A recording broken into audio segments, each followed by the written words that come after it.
बंजारन बहू। कमला एक बहुत स्वार्थी महिला है। उसने पैसों के लिए एक ऐसे इंसान से शादी की जो पहले से शादीशुदा और एक बच्चे का पिता भी था। कमला के पति को मरे हुए एक अरसा बीत गया है। अब वो अपने सौतेले बेटे वैभव के साथ रहती है। वैभव के दिल में अपनी माँ को लेकर इतना डर है कि वो अपनी माँ के सामने एक शब्द नहीं बोल पाता। उसकी माँ जो कहती है उसको सर झुकाकर वही मानना पड़ता है। वैभव, तुमने अभी तक घर का काम क्यों नहीं किया? तुमसे कितनी बार कहा है कि सूरज निकलने से पहले तुम घर की साफ सफाई पूरी कर दिया करो। वैभव कुछ नहीं बोलता, चुपचाप सर झुकाए अपनी माँ की बात सुनता रहता है। तभी पास में खड़ा नौकर सुखराम कहता है, मालकिन, वैभव बाबा को रात से तेज बुखार है, इसलिए वो सुबह जल्दी उठ नहीं पाए। उनके बदले मैं घर की साफ सफाई कर देता हूँ। इसे कोई बुखार नहीं है।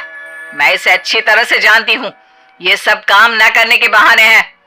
सुखराम काका, बोल दो इसे, सारे घर का काम यही करेगा और इससे समय पर अपना काम पूरा नहीं किया तो इससे आज का खाना भी नहीं मिलेगा। मगर मालकिन, वैभव बाबा की सच में ही तबीयत खराब है, आप एक बार देख तो लीजिए। कमला बिना कुछ बोले वहां से चली गई और बेचारा वैभव तेज बुखार में भी काम करता रहा। कमला वैभव की शादी एक ऐसी लड़की से कराना चाहती थी जो अनपढ़ हो और कमला से इसी तरह डरे जिस तरह वैभव डरता है, ताकि वैभव की सारी जायदाद और धन दौलत उसकी मुट्ठी में रहे। लेकिन आज के जमाने में ऐसी लड़की मिलना मुश्किल है। कमला कार में यही सब कुछ सोचती जा रही थी कि तभी रास्ते में, अरे ड्राइवर, तुमने कार क्यों रोक दी और ये इतना शोर कैसा? मैडम, आगे कुछ बंजारों का खेल चल रहा है, इसलिए भीड़ लगी है। मैं अभी भीड़ को साइड में करवाकर कार निकालता हूँ। ड्राइवर भीड़ को साइड करके कार निकालने की कोशिश करने लगा कि तभी कमला की नजर रस्सी पर चल रही एक फुलवा नाम की बंजारन पर पड़ी। क्यों ना मैं इस बंजारन की शादी वैभव से करा दूं? ये तो अनपढ़ लग रही है, मेरे पैरों तले दबकर भी रहेगी। मुझे अभी इसके माँ बाप से बात करनी होगी। ये सोचकर कमला ने उन बंजारों से बात की और उन्हें शाम को अपने घर बुलाया। फुलवा के माता पिता वहां उसे लेकर आ गए। उन्होंने इतना आलीशान घर पहले कभी नहीं देखा था। अच्छा हुआ आप लोग आ गए।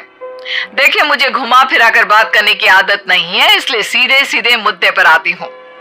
मुझे आपकी बेटी बहुत पसंद है। मैं अपने इकलौते बेटे की शादी आपकी बेटी फुलवा से कराना चाहती हूँ। इसके बदले में आप जो चाहो वो ले सकती है।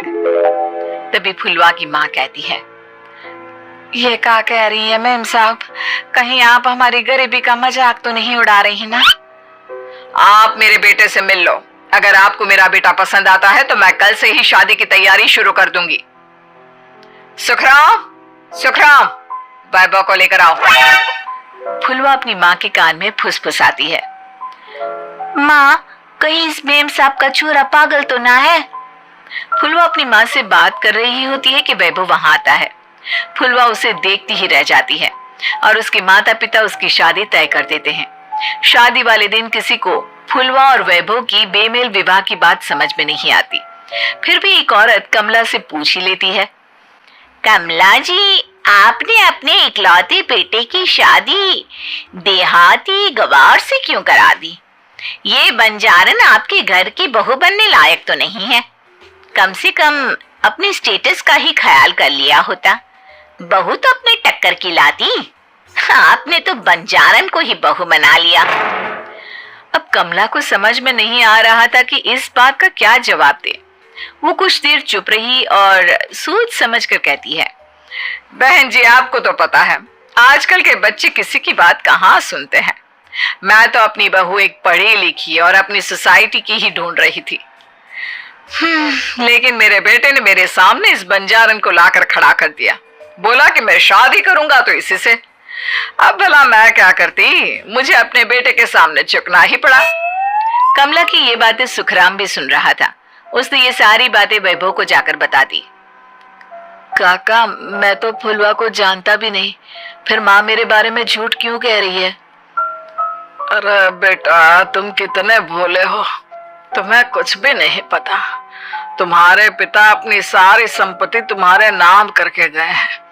तुम्हारी माँ नहीं चाहती कि ये संपत्ति तुम्हें मिले, इसलिए उन्होंने तुम्हारी अनपढ़ लड़की से शादी करवाई ताकि तुम्हारी तरह वो भी अपने हक के लिए आवाज ना उठा सके।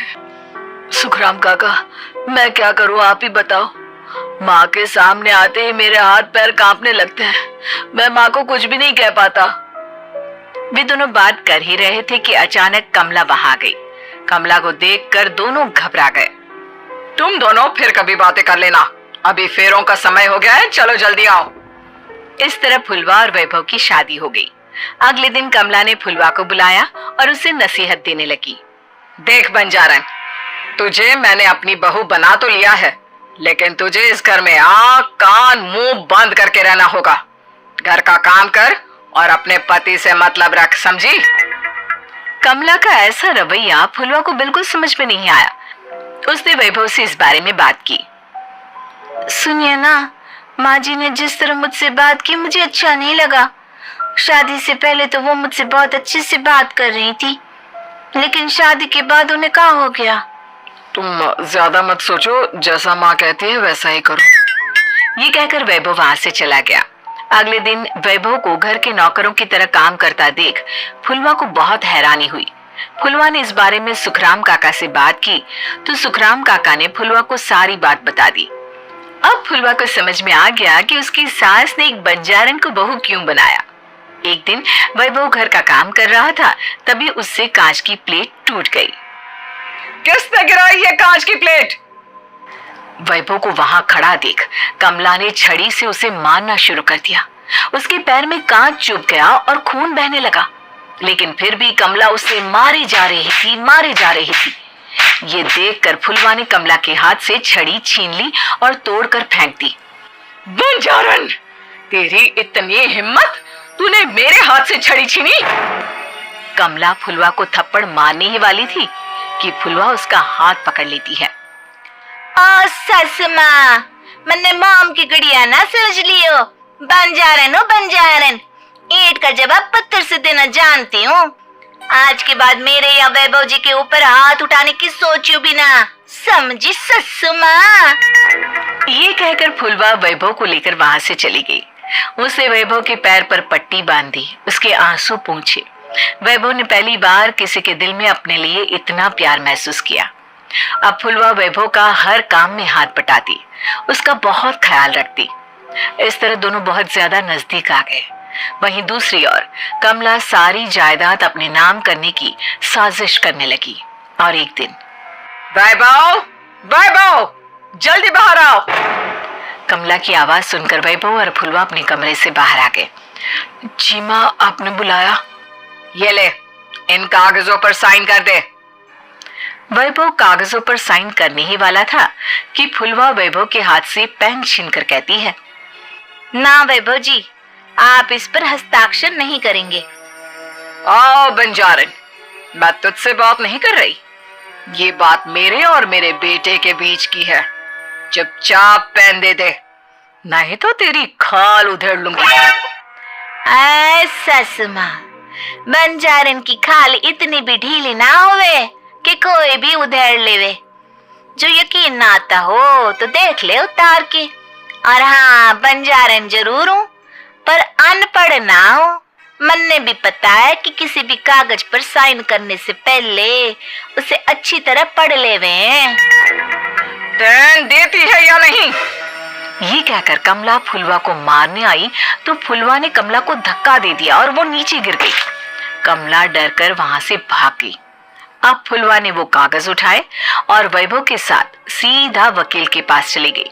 वकील ने वो कागज देखे और फुलवा को बताया, वैभव के पिता की सारी जायदाद और संपत्ति वैभव के नाम है, लेकिन वैभव की सौतेली माँ इस संपत्ति को अपने नाम कराना चाहती है, इसलिए इन कागजों पर वो साइन करा रही थी। तो अब हमें क्या करना चाहिए वकील साहब? वकील ने फुलवा और वैभव को सब कुछ अच्छी तरह से समझा दिया। अब दोनों घर पर पुलिस को लेकर पहुंचे। कमला पुलिस को देखकर घबरा गई। पुलिस ने कहा, आपके नाम की कंप्लेंट हुई है, आपको हमारे साथ थाने चलना होगा। कंप्लेंट? कैसे कंप्लेंट? आप अपने सौतेले बेटे पर बहुत अत्याचार करती हो, धोखे से सारी जायदाद अपने नाम करा रही थी। अब नहीं इंस्पेक्टर साहब, जरूर ये मेरी बहू की कोई साजिश है, इसने गलत कंप्लेंट की है। मैडम, शिकायत आपकी बहू ने नहीं बल्कि आपके बेटे वैभव ने की है। कमला वैभव का नाम सुनकर दंग रह गई। जिस बेटे ने कभी उसके सामने सर नहीं उठाया था, आज वही बेटा उसके सामने पुलिस को लिए आया है।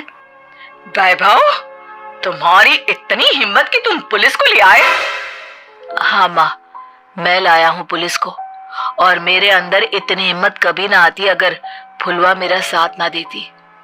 आपने बंजारन बहू को लाकर अपने ही पैर पर कुल्हाड़ी मारी है माँ।